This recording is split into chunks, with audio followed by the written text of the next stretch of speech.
Voilà, bonjour à tous. Donc, la suite logique après, c'est de placer les composants. Alors, on va d'abord commencer par les composants de l'alimentation. Voilà, donc commençons par exemple par le régulateur. J'ai 78,05. Je vais mettre étoile 78 étoile 0,5 et le régulateur va apparaître. Moi, il est déjà placé, donc je le retire. Et puis, je vais prendre les capacités. Alors, les capas, d'abord, il y a les capas polarisés, qu'on va appeler C-pôle. C-pôle, il faut le savoir, hein, ça, C-pôle, étoile C-pôle. Je tape et je peux choisir entre européen et américain. Je vais prendre européen et je vais aller sur Panasonic B. Pourquoi pas le A, pourquoi pas le B? En fait, on a le choix. Sauf que il faut qu'on fixe une valeur pour que je puisse la commander sur RS. Donc on va prendre type B, il faudra retenir pour que quand je commande sur RS, je ne commande pas le mauvais. Et je vais mettre OK et je vais en placer une avant, une après le régulateur et je vais en mettre en réserve. Après, il y a les capas normales. Et les capas normales, je vais les appeler C-EU. Alors, quand je fais C-EU étoile, eh bien, j'ai les capas normales. Et nous, on a dit qu'on a travaillé en 0805. Donc, vous voyez bien 0805. Je sélectionne et j'ai les capas normales que je peux ajouter à droite et à gauche. Et j'en mets en réserve. Il reste le AK500, ce sont les bourniers. AK500, je tape AK500. C'est du traversant, donc j'enlève SMDS. Hop, et je prends le premier. AK500, je prends le premier et j'ai tous mes bourniers. Et j'ai déjà placé, vous avez vu le premier et le deuxième. Et là, tant que je ne le relâche pas, je peux encore le tourner avec le bouton droit. Et vous voyez que ici, eh bien, vous voyez que ça tourne. Hein. Donc, si je clique là aussi, je vais avoir aussi la rotation conformément à ce que je voulais. Voilà. Donc, je fais Escape parce que j'ai déjà le composant. Et je vais prendre après les alimentations.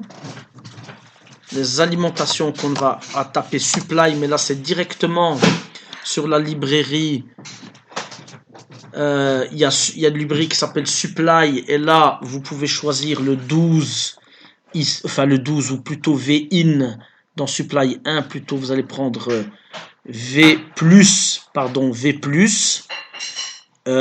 VCC, GND et ce sera bon, vous les prenez et puis quand c'est sélectionné, vous aurez du V+, vous aurez du VCC, vous aurez du GND que vous placez, je vais dire à votre aise, et que vous mettez en réserve aussi pour la suite. Alors, juste, il reste le frame qui est ici, c'est dans la librairie frame, donc vous tapez, vous allez vous enlever tout, parce que c'est une librairie, il faut aller directement dans la librairie, donc vous tapez Enter une fois que vous avez vidé. Vous allez sur Frame. Hop, et vous prenez A3. Et là, vous avez le frame qui va se déposer. Vous le déposez à côté de l'étoile ici. Eagle. Voilà. Vous le mettez à cet endroit-là. Moi, je le retire parce que je l'ai déjà. Voilà. Et le HT12E qu'on avait déjà placé préalablement. Je peux le déplacer. Comment? C'est très simple. Je vais dans Move, je clique dessus et je peux le déplacer à ma guise. Et si je vais faire un déplacement de groupe, j'ai qu'à sélectionner avec l'outil ici Groupe, tout devient en noir. Puis je prends Move et avec le bouton droit sur un des composants qui ont été sélectionnés, il y a Move Group ici.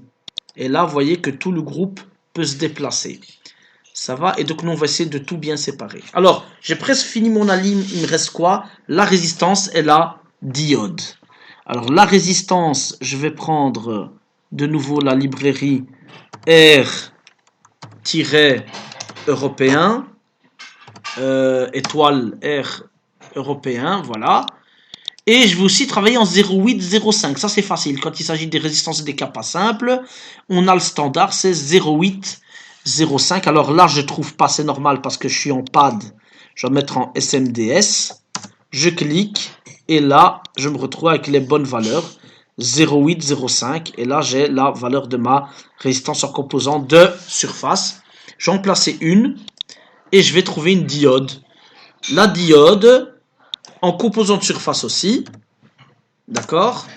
Je vais essayer de trouver une diode en composant de surface, une LED, pardon, en composant de surface qui a le même boîtier que 0,8, 0,5 quoi, ou un peu plus grand.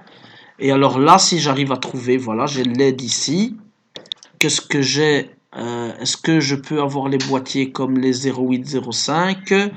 Il me semble que oui. Et je vais chercher un boîtier ici. Non, c'est pas bon.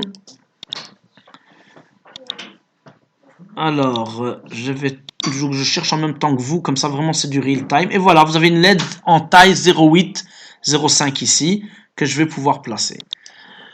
Et on termine ainsi le placement des alimentations.